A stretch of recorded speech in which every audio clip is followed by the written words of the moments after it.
Going on. We're going to get to tonight's debate in a moment, but first, there's been a lot of action on Capitol Hill today.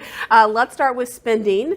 Conservatives, GOP hardliners, they staged this. You could call it a rebellion on the House floor, taking down a procedural vote to show opposition to that spending deal. How long will conservatives keep the House in a state of paralysis?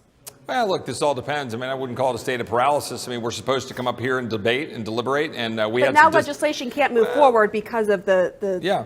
Well, we're looking for the right legislation to move forward, not just any legislation. And right now, we want to see bills moving forward. They're going to actually cut spending like we said we would do. And a $1.66 trillion monstrosity, that's not what we signed up for. So we kind of body checked the conference a little bit and said, hey, let's get back in here. Let's get in the room. Let's go figure out what we need to do. Look, we're all in generally agreement and same page of what we need to do. You have a razor thin majority. It's tough sledding. We got to go negotiate against a Senate and a White House that has no interest in constraining spending. They have no interest in adhering to the agreement that was bipartisan at 1.59.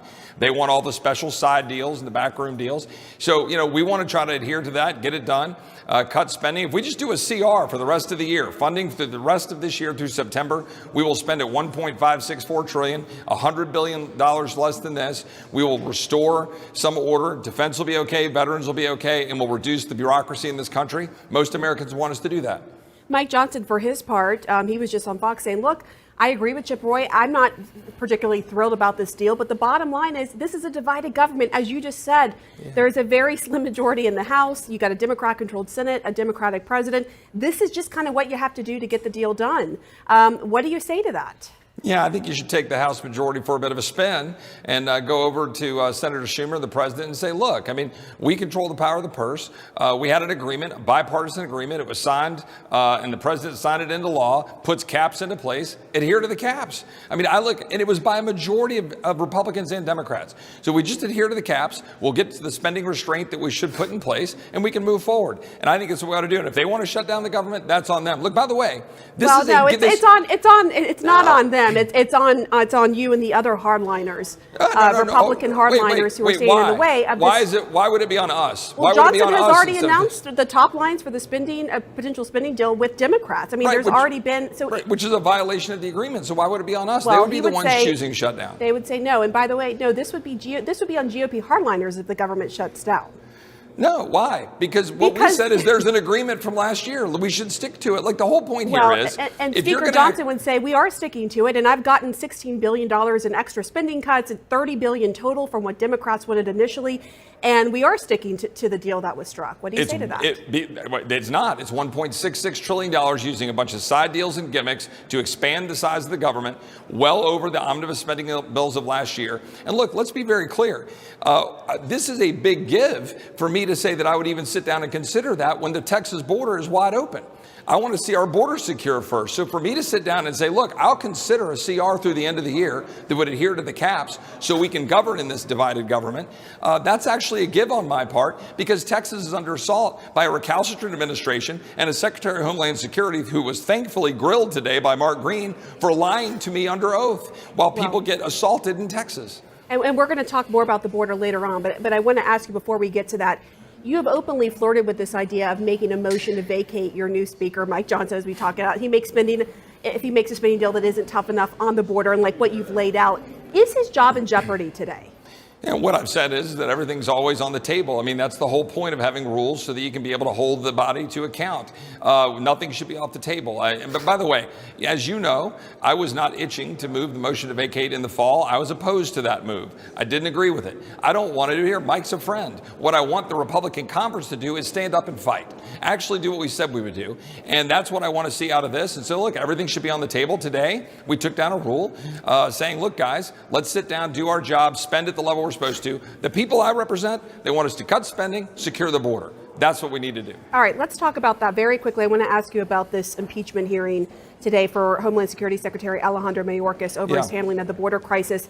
You had legal expert Jonathan Turley, who has been a GOP witness in the Biden probe, frequently cited by conservatives. He wrote, quote, there is no current evidence that he is corrupt or committed an impeachable offense. He could be legitimately accused of effectuating an open border policy, but that is a disagreement on policy that is traced to the president. He also says this could set a dangerous precedent by impeaching cabinet members that you don't like because of policy disagreements. Are you concerned you're setting a troubling precedent here?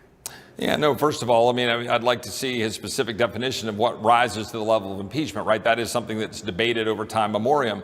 The fact is when you violate your oath, when you do not take care to see that the laws are faithfully executed, when in fact you have American citizens who are getting harmed, you have people dying from fentanyl poisonings, you have wide open borders that are empowering cartels and empowering China, that is a blatant disregard of his duty. And importantly, he did, in fact, lie to me under oath. When I presented him with the statute that says that you're supposed to maintain operational control of the border, he said one thing to me in a Judiciary Committee, went to another committee and went over to the Senate and said totally different things. And that actually matters because he was trying to tell the American people that they were, in fact, having operational control of the border, and they didn't. And he was using the language to try to skirt around it. I pressed him on it. Mark Green did a great job at Homeland Security today, demonstrating that, in fact, he did lie to us under oath.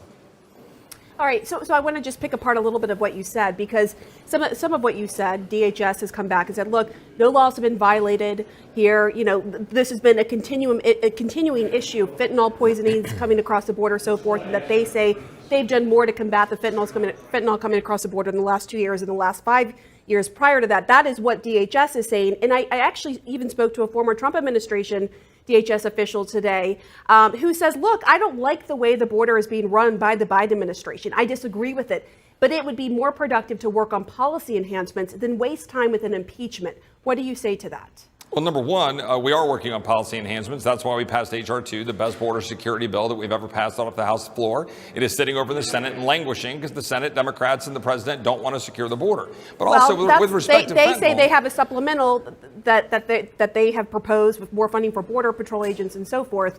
Right. They want more funding so they can process more people. They don't want to actually have the laws in place to allow us to actually secure the border. And in fact, we do have laws in place right now, which they are blatantly ignoring. And the fact of the matter is that when they want to talk about fentanyl... And of course, the White House says no laws are being ignored. This is about policy disagreements. But I want to make sure we I tell you what, I will send you the Secure Fence Act chart that I put up in front of Alejandro Mayorkas. You read it and you tell me if they're violating the laws. It's plain black letter text and he's violating the law. And by the way, about fentanyl, 6 kids in the school district in which my family resides died from fentanyl poisonings last year. So for those who are saying, oh, look at us, we're doing so much better on fentanyl. They come down. That's still not an issue. I want Alejandro Mayorkas to come down and talk to my kid, the parents of those children, and look them in the eye and say, I'm doing everything I can to stop fentanyl pouring into the communities that are killing Texans. But you have to admit it's also poured in under Republican administrations too, correct? At much smaller numbers. And by the way, the number of people coming across the border at the end of the Trump administration because of Remain in Mexico and because of Title 42 was far lower, like 30,000 a month. We had 302,000 people who were apprehended in December. 302,000. And Mayorkas just went to the border. He admitted they're releasing 85% of them. That's according to Fox News, sources telling Fox News. Yeah, well, it's according to the Border Patrol agents I talked to. I called the Border Patrol agents. They said it was more than 85%. That's the truth, and we know it. And the evidence bears it out. All right, let me just ask before we go, because it is important to get your take on the debate. Of course, you've been pushing for Ron DeSantis. What do you want to see from him tonight? Oh, look, I just want to see the governor keep doing what he's been doing since I've been on the campaign trail with him. And as long as that he's been in office, that's standing up for the people that he represents. He's done a phenomenal job. There's a lot of enthusiasm, a lot of energy. He's on the right trajectory. With all due respect, Governor Haley's been stumbling. It's hardly been a day over the last 2 weeks where there hasn't been a gaffe where she's, basically mocking the people of Iowa, saying the people in New Hampshire need to correct Iowans. I think we'll see tonight in the debate some pretty good exchanges. And look, I'd love to see him ask her about Boeing. While she was sitting on the board of Boeing and they were giving out, stock buybacks, what was going on making sure that, bolts aren't missing and that we don't have plane windows blowing out? Look, we need to restore American manufacturing. We need leadership. We don't need people who are more interested in corporate cronyism than holding corporations accountable and standing up for the little guys out there who want to get by in life, dying from Biden inflation, dying from the fact that we have all these EV mandates and all these regulations that's killing them. We need somebody who can lead in office, and that's Governor DeSantis. He's been knocking it out on the campaign trail in Iowa. I look forward to joining him again, probably on Friday. I'm not sure. It depends on what we're doing here. But the bottom line is he's not polling so well when you look at like New Hampshire, and if he doesn't win Iowa, he's put all of his eggs in that basket. If he doesn't win Iowa, you think it's over for him or no? I mean, Nikki Haley's making up a lot of ground, especially in New Hampshire. I think only 7 points behind Trump. Well, we'll see when the people go into the voter booth and they make a decision. I mean, right now we know on the ground there's a lot of enthusiasm for Iowa. We have 1,600 captains, precinct captains who are enthused. We were talking to them on the phone the other day. Casey and I were driving through southeast Iowa when the governor had to go back to Florida for the state of the state. They're enthusiastic. We have thousands of people who are, engaged that have already signed their cards to caucus for the governor. Look, what's on the ground is very different than what's in the polls, so I think we'll see that on Monday.